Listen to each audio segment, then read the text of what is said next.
I come with you again, I greet you. Today I'm going to be doing a live interpretation of dreams. I'm going to be doing a live and a direct interpretation of dreams. I'm going to read a dream here. I've got an email from a person that's called Bongeka. And I'm going to read the dreams of Bongeka, and he sent me 3 dreams.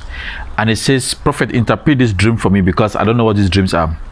So what did this guy dream? What was his dream all about? The Bible, he says in this dream that in his first part of his dream, he says that I'm Bongeka and I need you to please interpret the dreams I've been having. So he has 3 dreams. So the first dream, he says, one is, I dreamt that I have been struck by lightning. He says, I've been struck by lightning and I was about to pass away. So he was about to die. When I started screaming Jesus and I didn't die. So he was struck by lightning, was about to die, he screamed Jesus and he didn't die. That's the first dream. He says the other dream is that I was singing at the wedding of the father of my daughter. So she was singing at the wedding of the father of the daughter. He says, but we broke up years back and I'm married now. And she found herself singing at the wedding. So the father of the daughter was getting married and she found herself singing in that wedding.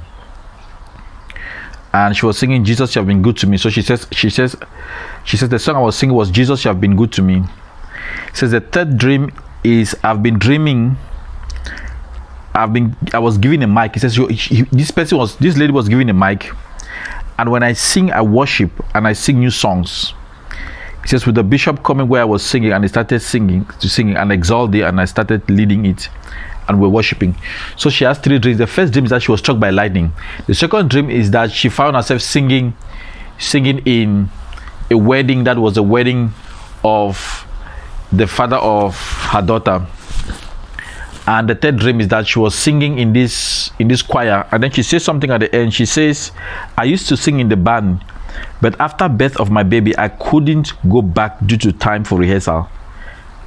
He says, also to be on time during the week, that couldn't work. So she used to sing in the past, but now she couldn't sing because after she gave birth, she couldn't sing again because she has not practiced. So I'm going to interpret all these 3 dreams, but I'm going to show you the different levels because something is happening here. These 3 dreams did not happen only one night. These are dreams that happen over a series of months, and this person has been worried. Bongeka, she has been worried and say, what is happening with my dreams? Now there are 3 sources of dreams. So there are 3 sources that you can get dreams. There are 3 areas that you can get dreams. The first area the source of dream is your body.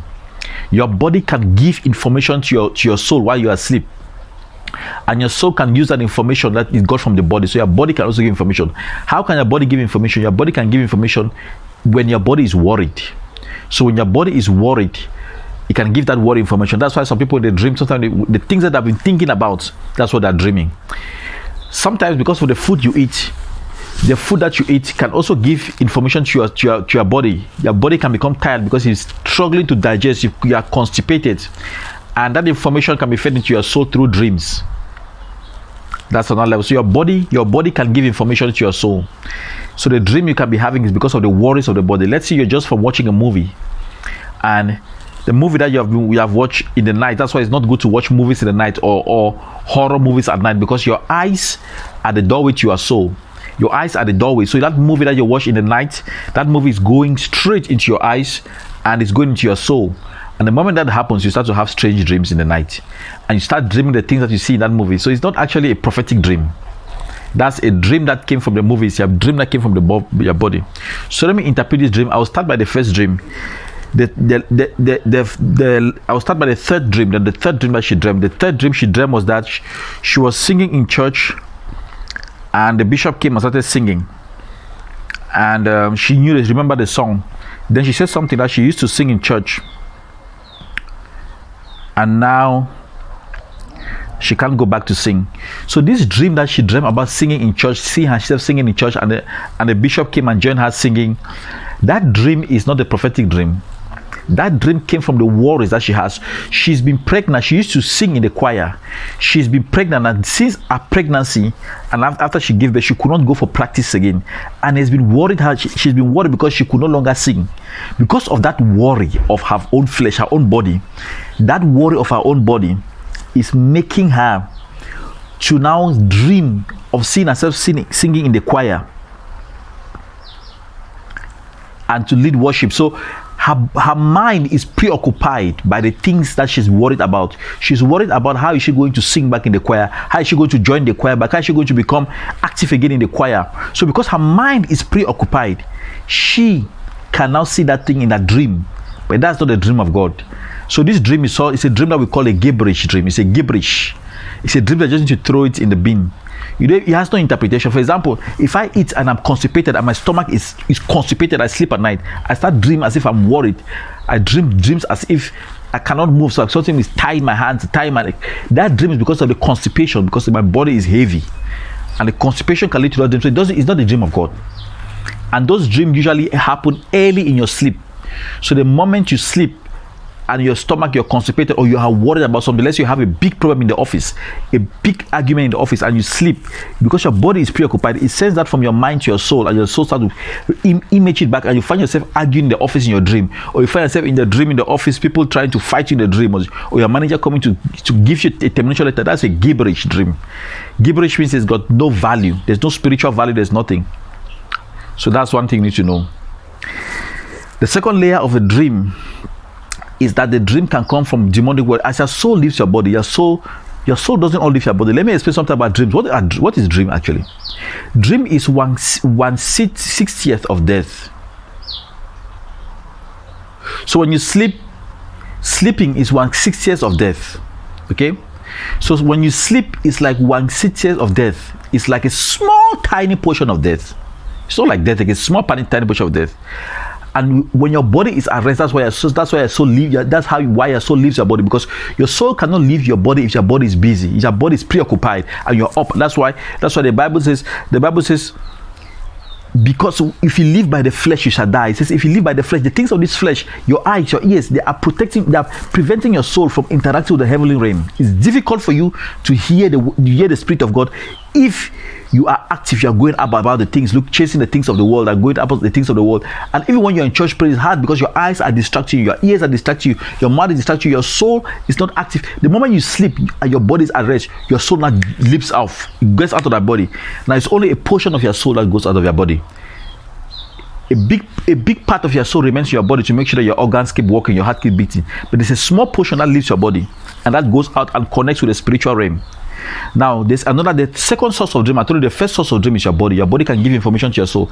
The second source is the spiritual realm, the dark world. There's a demonic world out there that can also give your soul, that can also give your soul information.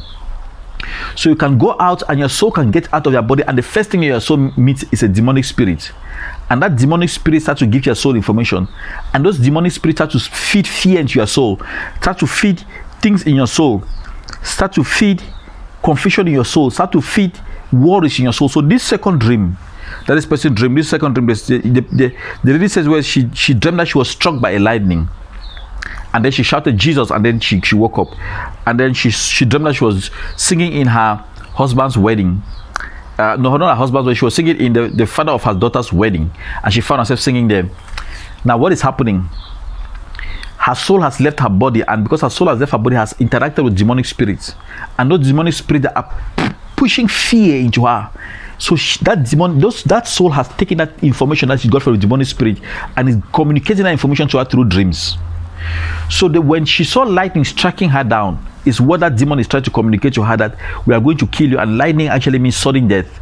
So things like a heart attack. Because I see something like this lady, I'm speaking up prophetically now. This lady, when I see, she has got like a heart problem, like something kind of panic, like she gets at the place her heart starts to beat fast. That's what the lightning means. Something like the demons are saying they want to kill her like that, but she shouldn't worry, because according to what I read, I see from this dream, because the lightning has already struck her in the dream, that sudden death will not happen. She wouldn't die a sudden death. She will live a peaceful life, and when she transitions out of this world, she will transition peacefully. You are not going to die a sudden death, because the demons, they wanted to kill you through a sudden death, and when you call Jesus, it means that name is there in your soul. Your soul has that name.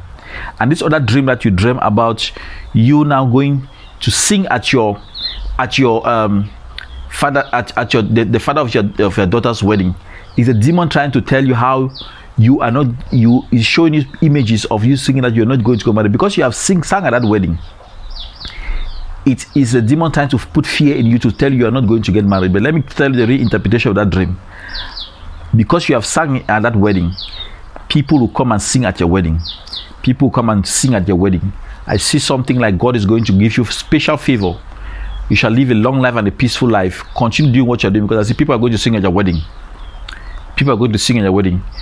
Because you did not see yourself getting married in that dream, it means that spiritual husband that was there, that was trying to get married to you, has now gotten married to someone else.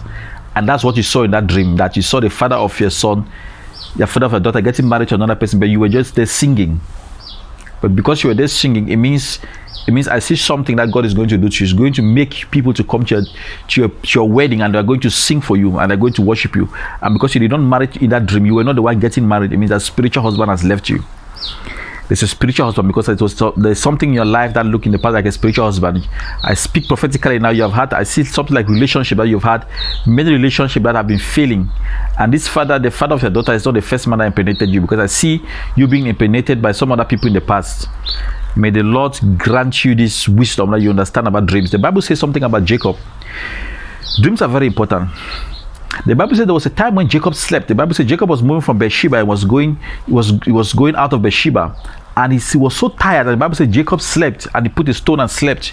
And the Bible says when he slept, he saw in a dream angels moving up and down a ladder. And the Bible says he saw God speak to him. God told Jacob that I'm going to give you this land. I'm going to bless you just as I've blessed your father. I'm the God of Abraham and the God of Isaac. That was his fathers.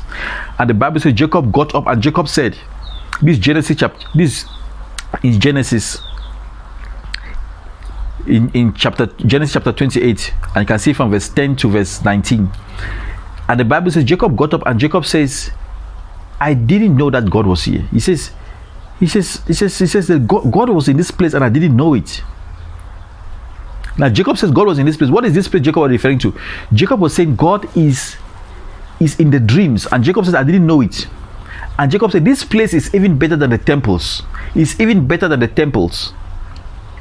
So that dream that Jacob dreamt is a dream that now came from the heavens. So when your soul moves, it moves from different layers. It moves from your body, it moves from the spirit where demons start to attack it.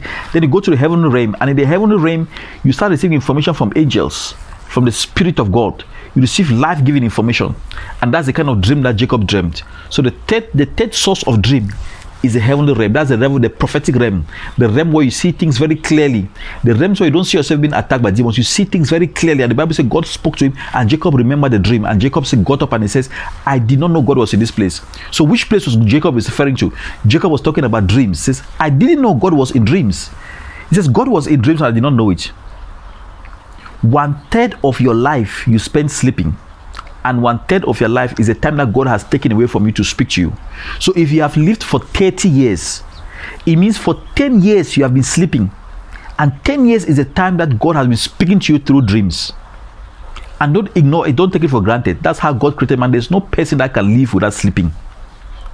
At the moment you sleep, God speaks to you through dreams. Those that have died before you speak to you through dreams.